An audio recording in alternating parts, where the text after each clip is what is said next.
Rene Good, Alex Preddy, Heber Sanchez Dominguez, Victor Manuel Diaz, Paraday Law, Luis Beltran Llanas Cruz. Those are the people that I know about this year that have died at the hands of DHS. Under the leadership of Chrissy Nome, 53 people have lost their lives. The causes vary. Some of them were murdered. Some of them died from neglect. From what I can gather, pretty much all of them were preventable. The loss of lives is an indicator of something much deeper and much more sinister. Beyond that, what's happening with DHS is just one piece of a larger puzzle. Nothing that I'm talking about is a coded message. It's just a layered one that requires time and effort to digest and process. A willingness to see the forest through the trees, if you will.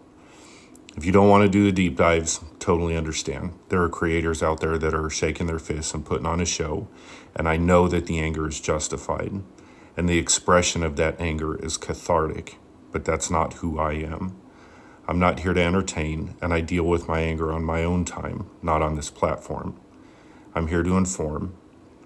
I know that how I do stuff isn't everyone's cup of tea, but that's okay. Today, what I'm going to talk about is called a golpe. It's a self-coup. When you step back and look at all of the individual instances together on a larger canvas, you start to see something resolve into clarity. The systematic dismantling of democratic systems by people who are using the government to consolidate authoritarian control. Let's talk about some of the parts of this for clarity. First, capturing the courts. For years, efforts have been made to appoint judges who have demonstrated loyalty to the cause over the Constitution. When you control the judiciary, you control what is and isn't illegal. Second, purging dissent from institutions. Military leadership and career professionals within federal agencies have been ousted if they push back or threaten to maintain their integrity.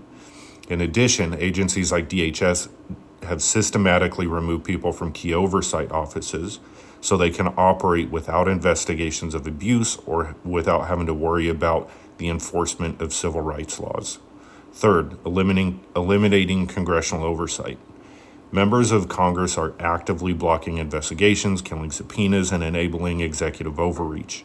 Congress has largely abdicated their responsibilities and have become a rubber stamp for unchecked power. Fourth, targeting elections. AG Pam Bondi just threatened formally and in writing that she would withdraw federal agents from Minnesota only if they hand over voter polls and registration data.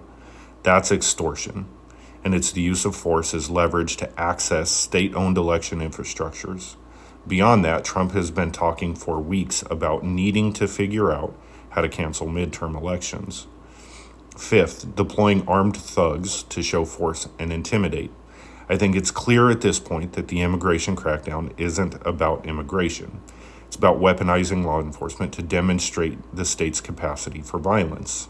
They will continue to spin narratives, lie about motivations and intentions, and apply force until something breaks. ICE and CBP agents, the new ones, aren't trained because it's never been about operating within the bounds of procedure or law. They don't need to know those things when their purpose is to go instigate and intimidate. If they can create a flashover moment where shit hits the fan, then it opens a door to a very rapid and brutal solution for the regime to finish what they're working towards. I'll talk more about this in a minute.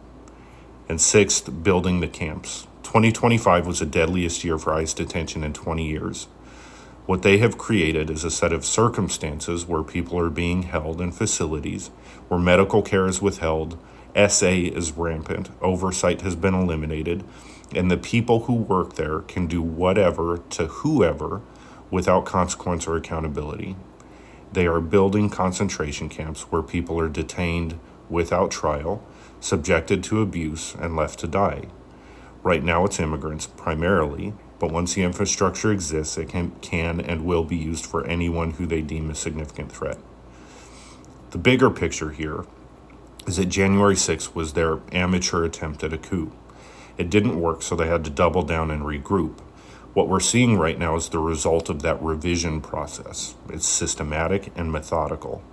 Each mechanism enables and reinforces the others. All of this matters because what we're in the middle of right now is a race a race to November.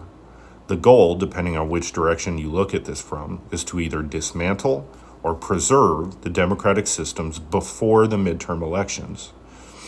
That's the finish line. That's what everything is building towards.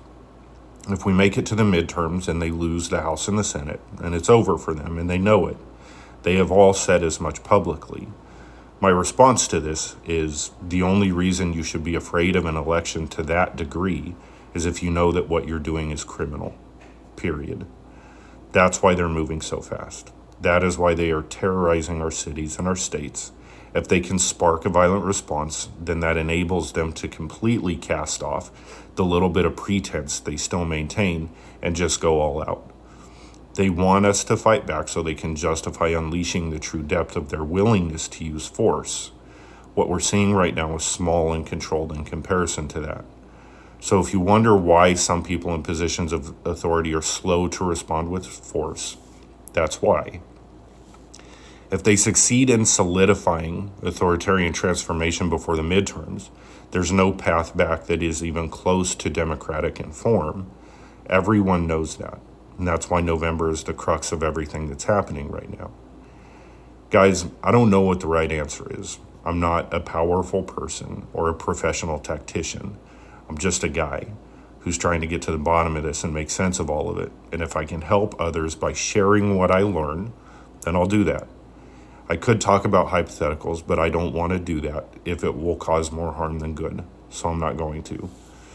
I don't think that anything that I've said in this post is hypothetical or theoretical.